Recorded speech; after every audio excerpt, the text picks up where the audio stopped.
Good morning, everybody from somewhere in Texas. Today we're going to be doing flashing.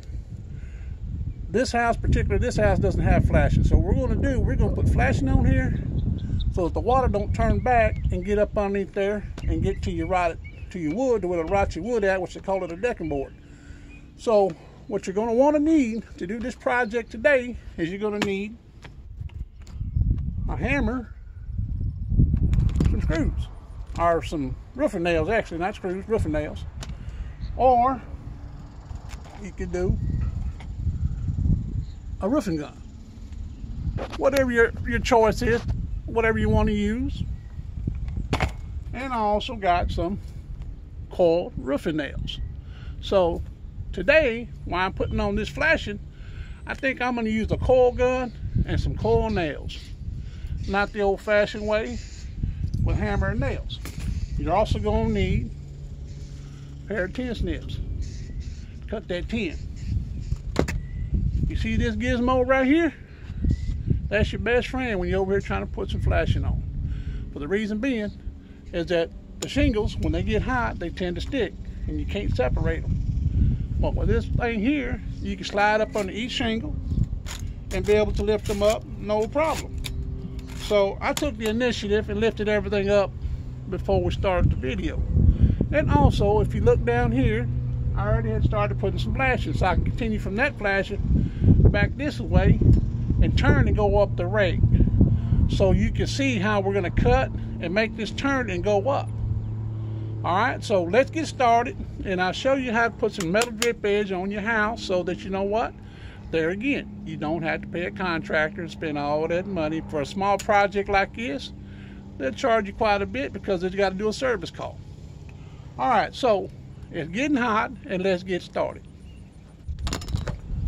So for this project here, what I went and got me was some 2-inch drip edge.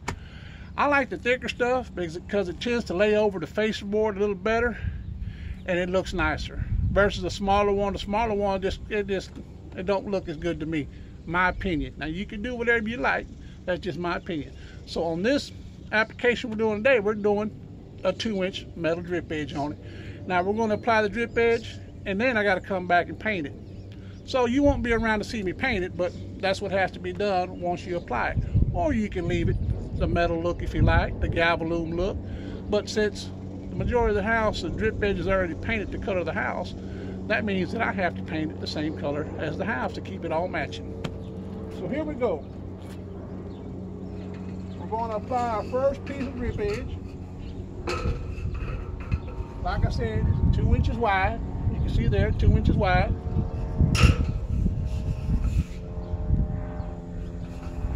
You're going to want it to overlap on the other end down there, anywhere between 3 and 6 inches. Whatever you feel most comfortable with is what you want to do. So here, I'm going to let it go on over about 6 inches. We got plenty of flashing, ain't going to hurt nothing. So,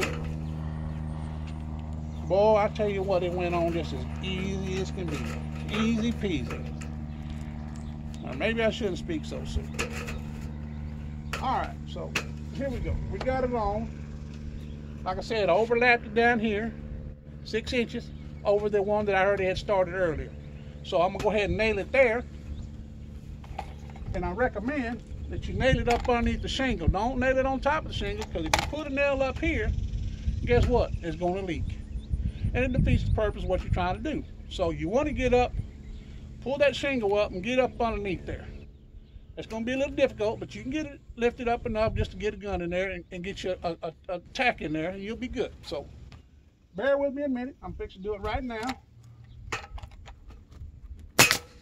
There goes one. Now, sometimes they don't suck up all the way like you want, so you get the old trusty hammer, and it gets the job done. Now, from this point back this way, you can do it 2 foot, 16 inches, whatever you prefer. At this point here, I'm going to do it about every 2 foot. I think that'd be suffice. I mean, that's what I've always done.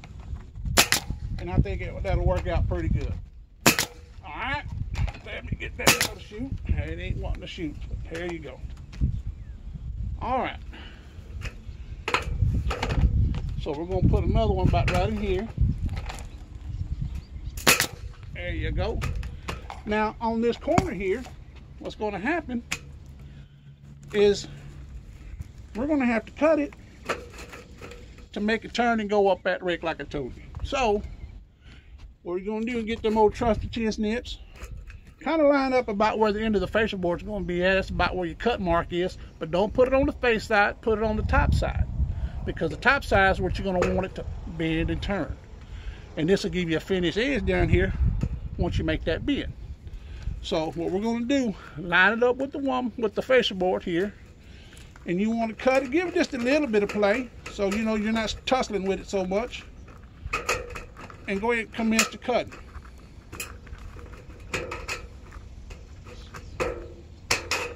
All right, so there you go. I done cut it. Now what I'm going to do is I'm going to swing it around and take it up the rake.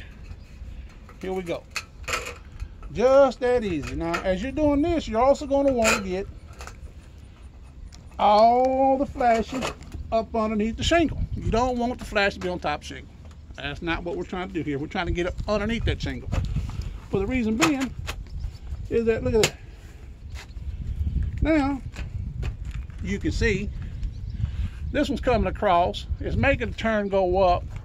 Your top piece is coming down, and it's laying over the top of the ones going this way, so that when that water, even if that water turns and gets back underneath the flash and disc the scotch, it's going to run on off there and get on out there. All right, so there's your turn. Now we're going to want to put a nail in it to keep it in place, like so, and give it time to heat that thing up, and then lay it right on back down. As hard as it took for me to peel it up, it's going to be that easy for it to stick back down, and it'll be that hard to pick it up again at a later date. There again, you want to go up about every 2 feet, put your nail, and just keep going up the rake. I got one here, it's sticking back down on me again. So let me get it loose. There you go. All right, here we go.